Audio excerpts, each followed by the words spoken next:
There is a link between FGM and child marriage because in my community, a girl is sexually active at 7 years, and most of them undergo the practice at the age of 10 years. And from then, they are ready for marriage. I think that both traditions follow very strong and similar social norm that has to do with preparing girls to be, wives.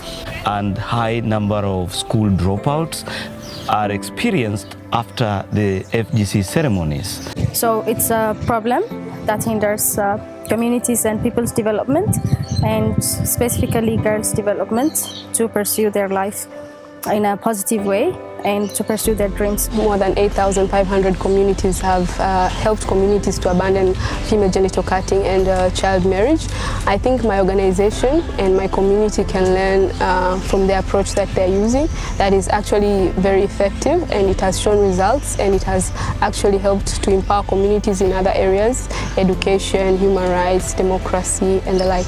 I've come to understand that there's a huge movement to stopping or to abandoning traditional practices like FGC and child marriage, and it's a huge movement that has gone a long journey.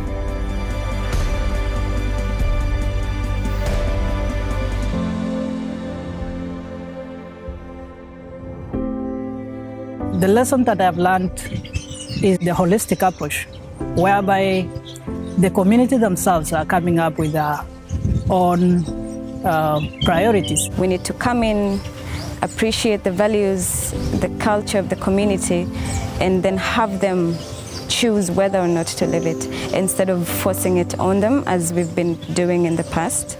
And this will change everything.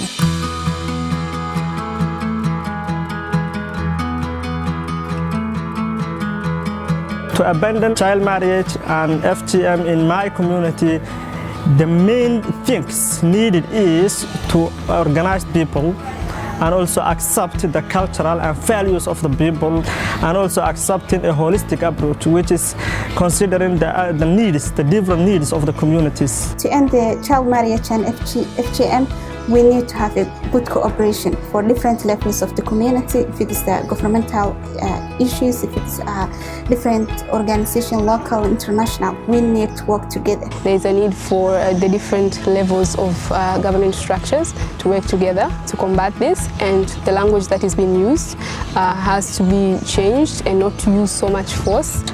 We need to start or build up with evidence. So those evidences should pile up, and the learnings should continue. We still need to go to these communities and bring them together and facilitate the process that will enable them to actually declare publicly that they are abandoning these harmful practices.